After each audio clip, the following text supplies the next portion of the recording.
We're here to help you shore up your lineups as you get ready to head into the playoffs starting as soon as next week. Come with us as we go over waiver targets at every position. It's about that time. Stone on Sports.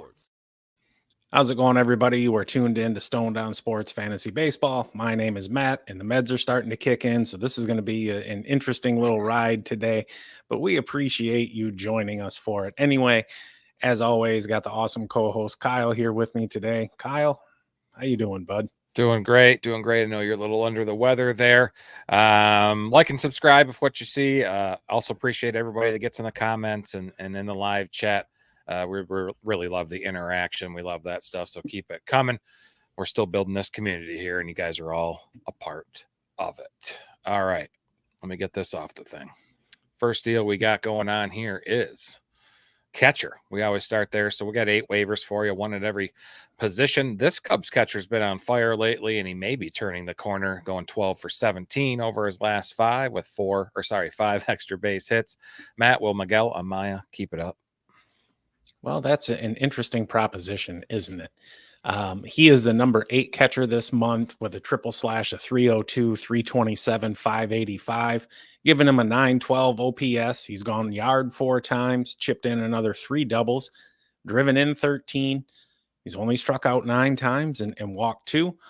And no surprise, though, that his season-long numbers don't look near as good. If they did, honestly, we wouldn't be talking about him on this show. He's hitting 233 with a 288 on base, 357 slug, 7 home runs, 9 doubles, 31 RBIs across 285 plate appearances coming into the week. That's good for the number 34 overall catcher. And I can't really help but wonder where all the walks went with him. He was consistently in the mid to high teens with his rate in the minors, but in the show, he's had rates of just 7.7% and 6.3% this season. We have seen improvement in his strikeouts, though. In the minors, he was in the mid to high 20% range. He's now down under 19% this season. Swinging strike rate is just a hair over average at 11.3, and the whiff rate is a bit better than average at 23%. He will chase, though, as evidenced by his 32% chase rate. Pitchers really pound the zone against him as well. He's seeing first pitch strikes over 68% of the time and strikes overall almost 53% of the time. And going hand in hand with a relative lack of swing and miss are his bat to ball skills. Both his 78.5% contact rate and 86.5% rate in the zone fare better than the average hitter.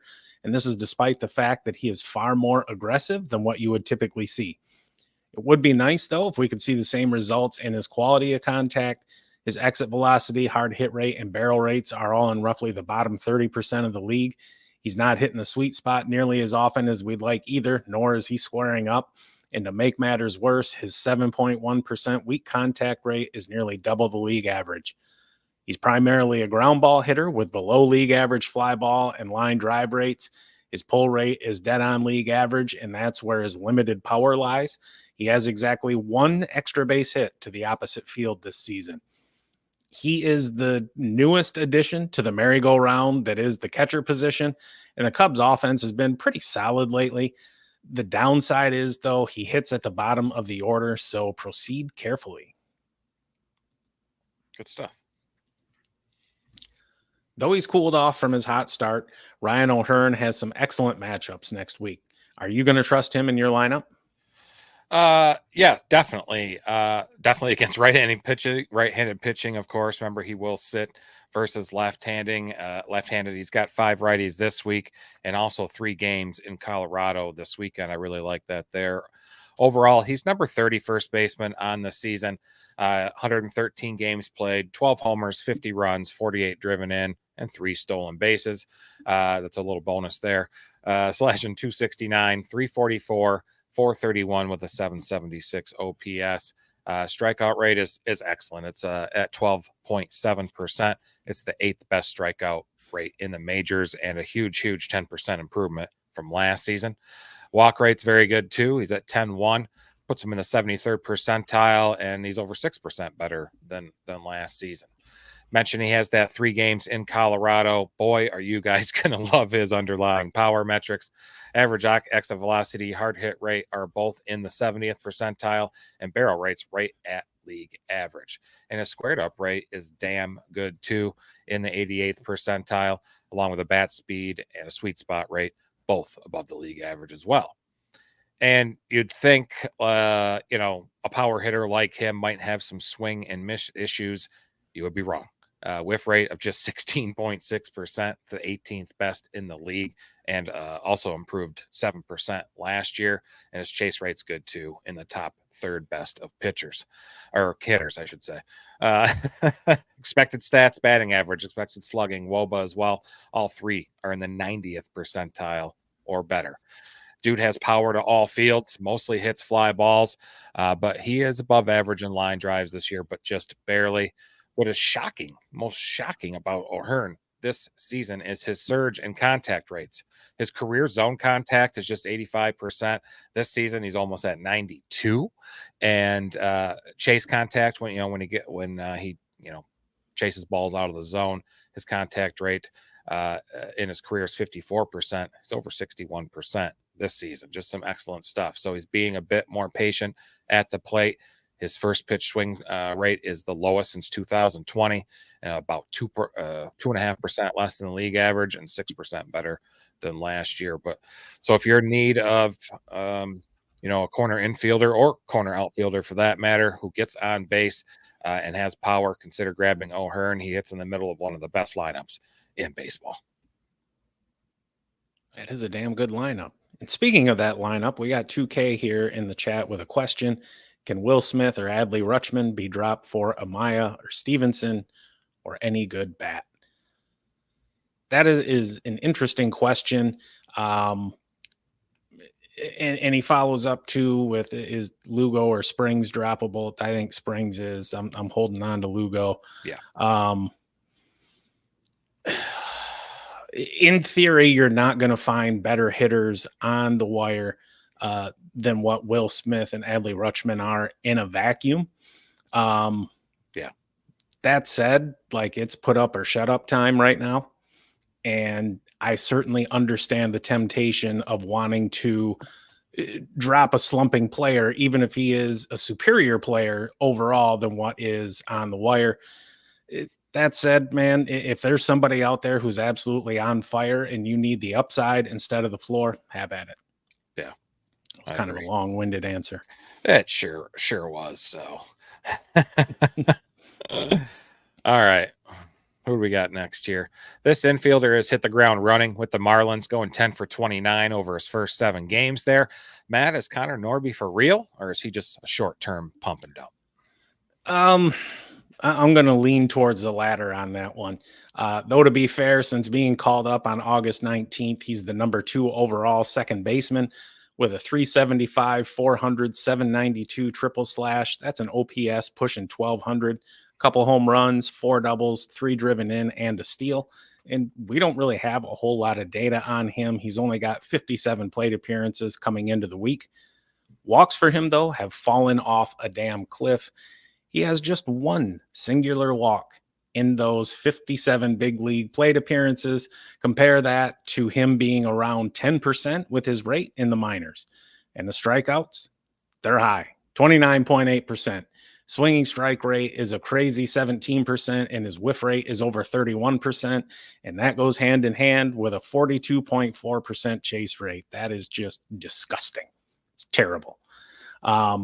He's being challenged right now, though. He's seeing first pitch strikes over 77% of the time, which is just a ridiculous rate, and over 58% overall. It's more of a, here it is, kid. Let's see if you can hit it. And, to this point, he's done all right at it, but we'll see. As a matter of fact, 72% of the time he does. We knew, given his swing and miss, that his contact rate was going to be low. His zone contact rate is even worse comparatively, 76.5%. Dude really is just up there swinging at everything. A 62.6% swing rate is crazy, and he's swinging at almost 80% of the pitches in the zone. Like, this dude is not watching anything go by. Even when he does run into one, though, he ain't hitting it hard. His 84.1 mile an hour exit velocity is being driven down by a 7.7% weak contact rate. A barrel rate of 15.4% is great. It's also incredibly unsustainable for him. It's being boosted by a launch angle a tick under 19 degrees, and he's hitting the sweet spot like no other over 46% of the time. Hard hit rate, it's not terrible, but it is still low. He's a fly ball hitter that rarely puts it on the ground. There's a good amount of line drives in there as well. And he pulls the shit out of the ball to the tune of a 53.8% rate. Surprisingly, though, 2 of his 4 home runs have been Oppo tacos. Given the indicators, he's going to come back to earth. When that is really depends on when the league starts making adjustments to him. Yeah. Okay. I used him in DFS against you on Sunday, and he blew up. I still lost. But I thought about it too. Yep. No stranger to our Tuesday waiver wire streams, Mark Vientos makes his return. He's having a good August and is definitely under rostered. It just, I think it's like 68%. Yeah. Why should we be targeting him this week? I'll tell you. So he's since the 12th, he's fantasy first baseman, number 3, pretty good. 13 games in that stretch. He's had 16 hits, including 4 doubles, 4 home runs, 11 driven in, 9 runs scored, while slashing 314, 386, 627. He had a 10-game hit streak included in that as well. Perhaps finding some luck there with a BABIP of 328, about 40 points over the league average. The main reason I like him is for power. If you need power, he's good. He's tied for 4th among all third basemen with 21 homers with Manny Machado, Alex Bregman, and Christopher Morel. Those 3 guys all have 500-plus plate appearances. Guess how many Vientos has? 332, significantly less. Pick this guy up if you need an infusion of power. Now, there's some bad, he is striking out a lot since. Oh, shit. All right. Kyle's gone. Isn't this interesting? We got 2K in the chat. Drop Norby for Keith or Perdomo. I would drop him for Keith for sure. I think Keith has shown over, the past several months here that he's going to have a little bit more staying power than what Connor Norby is going to have. Welcome back, Kyle. Yeah, the internet went out. It is storming here in mid-Michigan, and the internet went out for a half second. What's the last thing anybody heard me say? I don't know. We weren't listening. Anyway, on the something about a power infusion, I think. Yeah, definitely. The homers are good, 21 of them. So he's slashing on the year 277, 334, 551. He's got overall 41 extra base hits, 55 driven in, 44 scored. That strikeout rate, I mentioned he's 40% the last couple of weeks. He's 27-7 on the season. That does put him in the bottom 15% of hitters.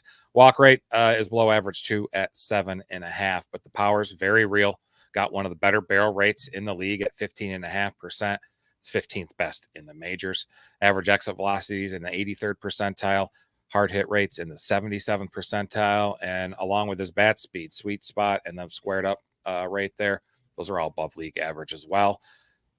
I'm shocked his contact rates are less than ideal given how he's performing. But in fantasy, we've said it many times, you ride the hot hand, and he's been playing well really most of the season. He's surprisingly only rostered 68%, although that's perhaps, he contributes jack squat 0 in the stolen base department. But, he's eligible up 2 spots, 1st and 3rd, makes him even more appealing. I think he's a worthy pickup for managers needing power. I can take that. 2K with a question. Vientos or John Kenzie Noel.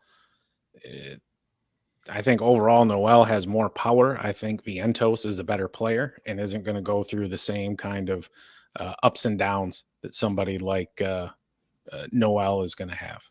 Big Christmas. James Coffey secured a first-round head-to-head categories league playoff spot with your help this season. James, you are very welcome, and thank you for coming here to support us. We really appreciate it. Heck yeah. Congratulations. Awesome. Yeah, now win that damn thing. That's it. Sound off in the chat if you're in the playoffs. Right. This Cardinals shortstop continues to impress in his first full season. And in his last 11 games, he's hitting 362 with 4 extra base hits. Matt, what does Masyn Winn offer fantasy managers? Well, he kind of gives you a little bit of everything. Um, he's what is this? Since the beginning of August, he's hitting 293, 337, 478 with 4 home runs, 5 more doubles, driven in 9, and chipped in a steal with 5 walks and just 10 strikeouts. And he scored 15 runs. So he's helping you out across the board. His season long numbers look pretty damn good as well, too. He's hitting 282 with a 329 on base, 420 slug, and OPS at 750. He's got 38 extra base hits, including 11 home runs. He's driven in 46, stolen 10, and scored 63 in 122 games played. And right off the bat, I love this dude's strikeout rate. His 16.5% mark is the best of his professional career and ranks in the top 20% of the league. Not a whole lot of swing and miss there either. His 7.7% swinging strike rate is outstanding, and his 18.5% whiff rate is one of the best in the game. He does chase quite a bit, but I chalk that up to him still developing his pitch recognition skills. And also, when you feel like you can hit everything, you tend to expand the zone a little bit. He doesn't walk a whole hell of a lot. His 6.7% rate is below average, but it's not awful. He is a threat to steal when he's on base too, but he gets caught on about a third of his attempts. So that aspect of his game needs a little bit of work. Contact skills are great. His overall rate is just a tick below 84% and ranks 23rd among all qualified batters, and he's over 90% in the zone. Quality of contact, though, is a completely different story. His exit velocity, barrel rate, and hard hit rates all rank in the bottom 11% of the league. He does a decent job of squaring up and hitting the sweet spot, but he still ends up with a lot of weak contact. He's a line drive hitter that uses the whole field, and while he doesn't hit the ball on the ground as much as most, he does have the ability to leg out balls hit deep in the hole. He's probably a better play in roto leagues because of the low walk rate, but he also has value in points leagues because of the low strikeout rate. He's going to get plenty of plate appearances. Since he hits leadoff in a 15-15 season, honestly, isn't out of the question for him at this point. Good stuff. Since going, what's that? We're always talking about Cardinals players on here. Yeah. Well, that's because there's none of them that are good enough to be consistently highly rostered. This is true. Since going from Houston to Toronto, this outfielder has shown some nice extra base power while hitting all over the lineup for a surging offense. How can Joey Loperfido help out squads as we inch closer to the playoffs? Yeah, he's really taken the most of his playing time there. He's suddenly, on fire. He's been hitting some lasers. He's been running the bases very aggressively. I saw a clip the other day, made a great leaping catch out in outfield. So his defense is keeping him on the field. I love it. And starting today, the 27th through next Tuesday, week 7 games, he faces all right-handed pitching. So he is a lefty that will sit most times. Last week, he had 5 multi-hit efforts in 6 games. Since last Monday, he is outfielder number 26, slashing 267, 313, and the slugging's ridiculous at 600. He's had 8 hits in 8 games, including 3 doubles, 2 triples, a homer, 3 RBIs, and 6 runs scored. And as you mentioned, he's really batting anywhere, mostly from 5th to 8th, but he's had several starts in August, batting second. So some good stuff. On the year, he's slashing 230, 285, 388. Now, some bad stuff. The strikeout rate is shitty. He strikes out 35% of the time. Since last week, though, he's much better at 22.2. That's right at league average. Walk rate's not good, too, like about 3% lower than league average. But he's up to 7.4% in the last week. The underlying metrics don't really look that great. First, his on the season BABIP is 346. That's 56 points higher than the league average. He is getting extremely, extremely lucky on those batted balls put in play. Second, his bat speed is above average at almost 73 miles an hour, but it sure doesn't help him hit the ball very hard. His average exit velocity, hard hit, barrels, squared up, they're all in the bottom third of hitters. Third, his swing and miss is atrocious. Okay. Chase rate's almost 32%, whiff rate's over 32%, and a swinging strike rate of 15%. That's way too damn high. You can see why he strikes out as much as he does. And he's being too aggressive, much to his detriment. He overall swings at too many pitches, and he's swinging on first pitches 13% more than the league average. So what he does offer, though, is power. He hits a ton of not super power, but pop, I should say. Ton of fly balls, pulls the living crap out of the ball, sending most of his hits out to right field. Pull rate's over 10% higher than the league average. If he was a qualified hitter, he'd be the 11th best pull rate in the league. So, but he should continue to see regular at bats down the stretch. He's going to contribute some pop and also chip in the occasional steal. His sprint speed's pretty good as well. And Toronto as a team has been hot. They've won 6 out of the last 7. So jump on the hot streak now. All right. 2K with another question. Loperfido or Lux? I think I like Lux. I don't have a great explanation, but Lux at first, just because the offense there in LA is better. Yeah, I'll agree with that. And I think, I think Lux is just the better player at this point. And James, looking ahead to his playoffs, Sonny Gray is slated for a start at Colorado. Should I look to an alternative like Kikuchi with 2 back-to-back starts versus the Angels? Yes, definitely. That guy's home run to fly or home runs per 9 is just a balloon since the All-Star break. He's having a major problem keeping the ball in the park. I don't like that at all. I'd go with Kikuchi. Kikuchi's been awesome. Yeah, since going over to Houston. All right, a couple pitchers here. Starter in his last 3 starts, this Ranger pitcher has 3 quality starts, and his next 2 starts both come at home versus the Athletics and the Angels. Should manager snag Cody Bradford for some added pitching depth? Yes, absolutely. This dude has already turned in 3 straight quality starts in 9 appearances this year, 8 of them being starts. He's 4-2 with a 3.31 ERA. His FIP's right around there. XFIP's about half a run higher. He's got an 0.94 whip, 44 strikeouts, 8 walks, 6 home runs in 49 innings pitched. And I love that he's got a whip under 1, and that's being carried by his excellent 4.1% walk rate. And his walks per 9 is under 1.5. Really someone that isn't beating himself, which is good because he's getting dong dropped on him at a higher rate than we would like to see. At over 1 per 9 innings. He's at 1.10. Strikeouts are solid as well. 22.7% rate is just a hair better than average, while his 8.08 strikeouts per 9 is a little below average. It's still fine. He gets a fair amount of swinging strikes, 10.8%, and his 25% whiff rate's about average. There's some deception in his delivery, and he does well at hiding the ball, and that's helping him to a very nice 32% chase rate. He's a soft-tossed and lefty whose pitches don't really get a ton of movement relative to his peers, so he's not out there blowing it by dudes. He also excels at getting ahead early in the count. His first pitch strike rate is over 70%, and he's in the zone over 53% of the time overall. His contact rate isn't terrible at 78.1. He's a little better than average in the zone at 84.6. Batters are pretty aggressive against him overall, swinging at just under half of his offerings, but they're quite selective in the zone. All things considered, his quality of contact isn't bad. 88.7 mile an hour exit velocity is about average. 36.2% hard hit rate is well better than average. And he induces a good amount of weak contact. And his 8.5% barrel rate, while not great, isn't terrible. He's a fly ball pitcher, which can be very dangerous in Texas. And Oakland has some pop, but they've only got 7 home runs the past 2 weeks. And the Angels only have 8, and they've struck out more than any other team.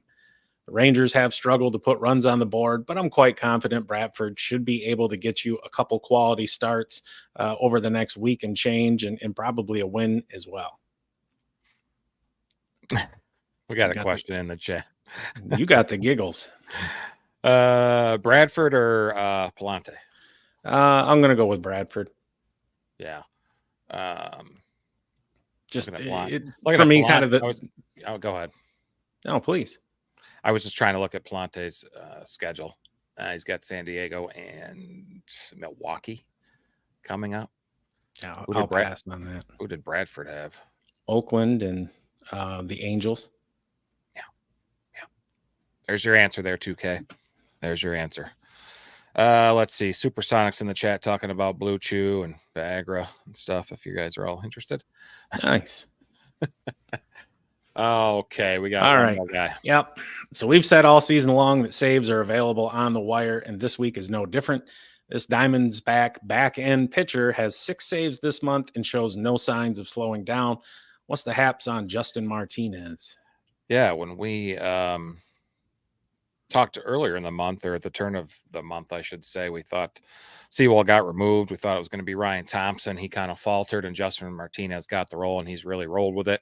In August, he's 1-2. He's allowed 9 hits and just 11 2/3 innings pitched, 2 earned runs allowed. He's 6-for-6 in saves, a 1.54 ERA, a 40% strikeout rate, but unfortunately, a 13.5% walk rate.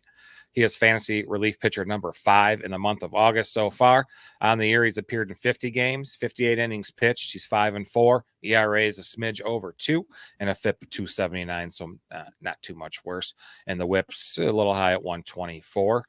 On the season, his K per 9 is over 11 with a strikeout rate of almost 30. It's in the 91st percentile.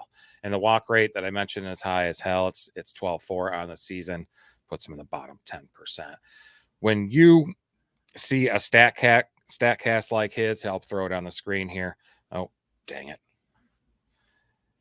That's pretty nice. That is pretty red there. You really like that. It really gets me very, very excited. Kind of like this. Makes me swing. But it's everything's red there, but that atrocious walk rate. Fastball velo averages 100.1 miles an hour. That's some wild thing. Rick Vaughn there, and he is tied with Emmanuel Clase for the fastest pitch in the majors. That's effing fast. Probably allows some hard contact too, right? He does not, in fact, and he is very elite in that regard. Hard hit rate allowed, 7th best in the majors. Barrel rate allowed, tied for 4th best in the majors. And average exit velocity, a low 86.5 miles per hour. It's tied for 15th best in the majors. And his swing and miss game is pretty damn excellent too. His chase rate's 29.3, just above average, but it's his whiff rate that's very, very impressive, over 35%. It's the 13th best rate in the majors, combined with a swinging strike rate that's 3% better than the league average, and a very, very good first pitch strike rate. And it's no wonder how he gets all those strikeouts. He also keeps the ball in the park as well. Very low home run per 9, just 0.31. How does he do it? The best reason? An elite ground ball rate of 64.5%, Matt. That's a ton. Among all pitchers to face at least 200 batters this season, it is the 4th best rate in Major League Baseball. So you got a damn good rate like that. It's going to push your fly ball rate down. He's just 13% fly ball rate. It's insane. And his line drives allowed is great too, over 4.5% better. Here's the deal. Do you need saves? Pick him up now. He's clearly got the team's trust there, and it's enough, in my opinion, to roster him if you need saves, considering how well Arizona's been playing as of late. I can dig that. We got James with a question.